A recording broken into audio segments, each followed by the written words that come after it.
আসসালামু আলাইকুম রহমতুল্লাহ। 15টি লক্ষণ দেখলে বুঝবেন আপনি বদনজরে আক্রান্ত এবং বদনজর থেকে রক্ষা পাওয়ার উপায় কি, এই ভিডিওতে বিস্তারিত আলোচনা করা হবে ইনশাআল্লাহ। ভিডিওটি শুরু থেকে শেষ পর্যন্ত দেখুন, ইনশাআল্লাহ সবকিছু জানতে পারবেন। মানব জীবনে বিভিন্ন সংকট ও বিপদের একটি কারণ হিসেবে বদনজরের কথা উল্লেখ করা হয়েছে ইসলামে। বদনজর একটি বাস্তবতা যা মানুষের মনে হিংসা বা ঈর্ষার কারণে অন্যের উপর নেতিবাচক প্রভাব ফেলতে পারে।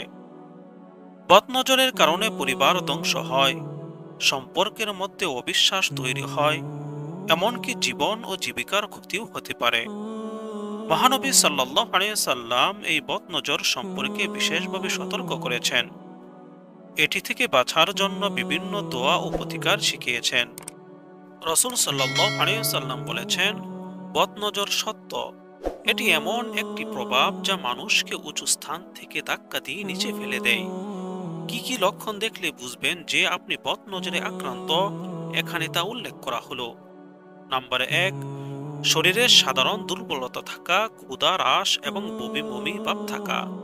নাম্বার 2, চেহারা ফ্যাকাশে হয়ে যাওয়া, ধূসর হলুদ হয়ে যাওয়া। নাম্বার 3, স্থায়ীভাবে উচ্চ শারীরিক তাপমাত্রা, জ্বর থাকা, থার্মোমিটারে না ওঠা। নাম্বার 4, কোনো কারণ ছাড়াই কান্নাকাটি করার অভ্যাস থাকা। নাম্বার 5, কনস্ট্যান্ট জাগ্রত, ঘুমিয়ে আছেন কিন্তু মনে হচ্ছে জাগ্রত। নাম্বার 6, উভয় হাত এবং পায়ের মধ্যে প্রায় ব্যথা থাকা, শরীরের ব্যথা এক জায়গায় স্থির না থাকা। নাম্বার 7, চিরস্থায়ী মাথা ব্যথা, সব সময় মাথা ব্যথা থাকা। নাম্বার 8, বিভিন্ন অসুখ লেগে থাকা, অনেক চিকিৎসার পরেও ভালো না হওয়া, যেমন ঠান্ডা, কাশি, জ্বর। নাম্বার 9, পঞ্চমুখী মামুলাট, কাজে মন না বসা, লেখাপড়া মন না বসা, নামাজ জিকিরে মন না বসা।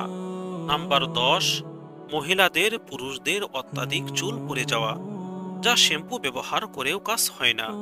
নাম্বার 11, আত্মীয়, বন্ধু ও সহকর্মীদের সাথে দেখা করতে অপছন্দ লাগা। নাম্বার 12, ব্যবসা, কাজ বা পেশায় বিঘ্ন এবং ক্ষতি ঝামেলা লেগে থাকা। নাম্বার 13, বুকে ধড়ফড় করা, দম বন্ধ বা অস্বস্তি লাগা। নাম্বার 14, পেটে প্রচুর গ্যাস জমে থাকা। নাম্বার 15, মেজাজ খিটখিটে থাকা, কোনো কারণ ছাড়াই রেগে যাওয়া। এখন আমরা জানব বদনজর থেকে মুক্তি পাওয়ার উপায় কি। কোনো ব্যক্তির নজর লেগেছে তা যদি জানা যায়, তবে তাকে ওযু করতে বলতে হবে।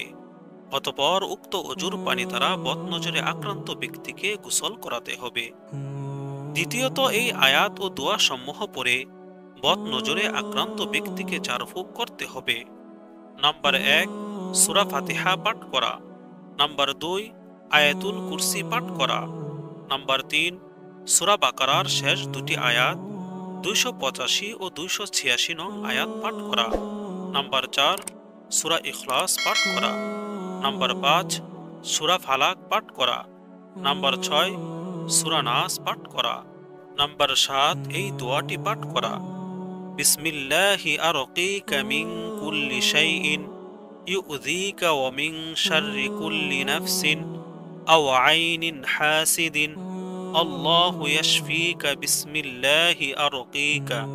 অর্থ, আমি আল্লাহর নাম নিয়ে তোমাকে ঝাড়ফুঁক করছি, তোমাকে কষ্টদানকারী সকল বস্তু হতে এবং প্রত্যেক ব্যক্তির অথবা হিংসুক ব্যক্তির নজরের অনিষ্ট থেকে। আল্লাহ তোমাকে আরোগ্য দান করুন, আল্লাহর নাম নিয়ে তোমাকে ঝাড়ফুঁক করেছি। নাম্বার 8, এই দোয়াটি পাঠ করা, আউযু বিকালিমাতিল্লাহি তাম্মাতি মিন কুল্লি শাইতানিন ওয়া হাম্মাতিন ওয়া মিন কুল্লি আইনিন লাম্মাতিন।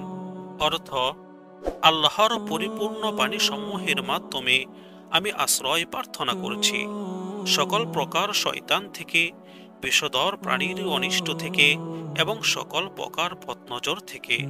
নাম্বার 9, এই দোয়াটি পাঠ করা, বিসমিল্লাহি ইউবরিকা ওয়া মিন কুল্লি দাইন ইয়াশফিকা ওয়া মিন শাররি হাসিদিন ইযা হাসাদা ওমিং শাররি কুল্লি জি আইনিন, অর্থ আল্লাহর নামে শুরু করছি, তিনি তোমাকে মুক্ত করুন, প্রত্যেক অসুখ থেকে আরোগ্য দান করুন, প্রত্যেক হিংসুকের হিংসা থেকে এবং প্রত্যেক বদনজরের অনিষ্ট থেকে মুক্ত করুন।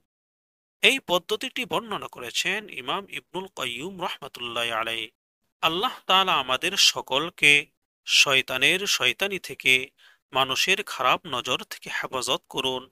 আমিন।